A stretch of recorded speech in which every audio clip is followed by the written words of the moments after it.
Students, हमने पिछली video में पाठ संज्ञा का अध्ययन किया था। उससे संबंधित मैंने आपको एक कार्यपत्रिका करने के लिए दी थी। अगर आपका कोई आंसर उसमें गलत है तो आप एक बार उसको रीचेक कर लेना। मैं उनके आंसर्स आपको आज बता रही हूँ। फर्स्ट क्वेश्चन था, निम्नलिखित रिक्त स्थानों की पूर्ति कीजिए।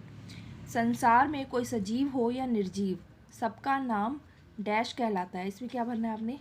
संज्ञा कहलाता है। नेक्स्ट है, संज्ञा के प्रमुख भेद है व्यक्तिवाचक, जातिवाचक और भाववाचक संज्ञा।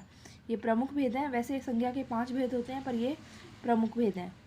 द्रव्यवाचक और समूहवाचक संज्ञा भेद मुख्य रूप से जातिवाचक संज्ञा से संबंधित होते हैं।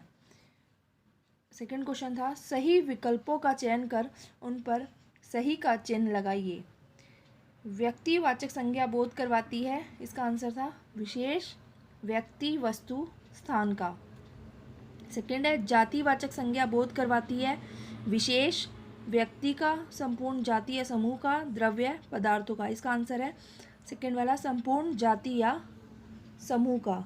इसके बाद है, समूहवाचक संज्ञा बोध करवाती है विशेष भाव का, विशेष व्यक्ति वस्तु स्थान का या पूरे समुदाय या समूह का। समूहवाचक संज्ञा बोध कराती है पूरे समुदाय या समूह का। आपने इस पर टिक लगाना है। इसके बाद थर्ड क्वेश्चन था, दिए गए संज्ञा के भेदों के 3 उदाहरण लिखिए। सबसे पहले व्यक्तिवाचक के 3 उदाहरण लिखने थे। इसमें मैंने लिखा है संसद भवन, राम, महात्मा गांधी। अगर आपने कुछ और नाम ऐसे ही लिखा है पर्टिकुलर किसी का विशेष, तो वो भी सही होगा। फिर है जातिवाचक, नगर, पेड़, बालक। क्योंकि ये एक नहीं है, ये बहुत सारे हैं और सभी पूरी जाति का बोध कराते हैं ये शब्द। फिर है भाववाचक संज्ञा, ऊंचाई, मिठास, लाचारी।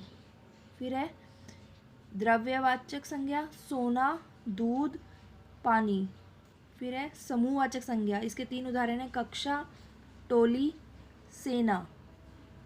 अब आपने इसके बाद इसका प्रश्न अभ्यास के क्वेश्चंस भी करने हैं। मैं आपको वो अभी बता रही हूँ। पाठ संज्ञा के प्रश्न अभ्यास के क्वेश्चंस हैं जो आपने अपनी नोटबुक में लिखने हैं और उन्हें याद करना है। सबसे पहला क्वेश्चन है, संज्ञा किसे कहते हैं, उदाहरण देकर स्पष्ट कीजिए। इसका आंसर है किसी वस्तु, प्राणी, स्थान या भाव के नाम का बोध कराने वाले शब्दों को संज्ञा कहते हैं। जैसे आगरा, मोहन।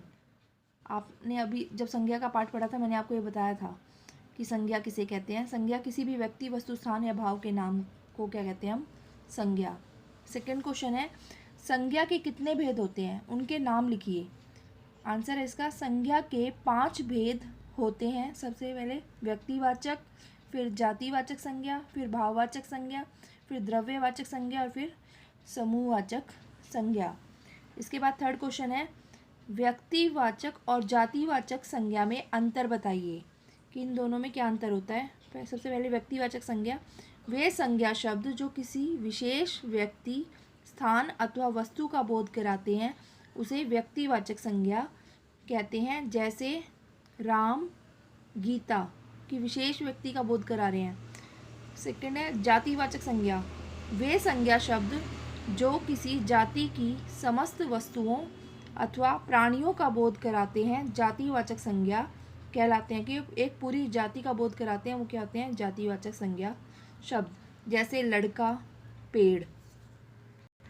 फोर्थ क्वेश्चन है, भाववाचक संज्ञा किसे कहते हैं, उदाहरण भी दें। उत्तर है इसका, जो संज्ञा शब्द किसी व्यक्ति, स्थान अथवा वस्तु के गुण, दोष, दशा अथवा अवस्था का बोध कराते हैं भाववाचक संज्ञा कहलाते हैं। जैसे साहस या ऊंचाई। ठीक है।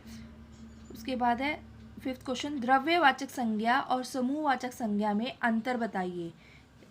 द्रव्यवाचक संज्ञा क्या होती है? जो संज्ञा शब्द किसी धातु, द्रव्य या पदार्थ का बोध कराते हैं उन्हें द्रव्यवाचक संज्ञा कहते हैं। जैसे अनाज, दूध, तेल। समूहवाचक संज्ञा, जो संज्ञा शब्द पूरे समुदाय या समूह को प्रकट करते हैं उन्हें समूहवाचक संज्ञा कहते हैं। जैसे दल, कक्षा, भीड़। आपने सभी 5 क्वेश्चंस अपनी नोटबुक में लिखने हैं और इनको लर्न करना है।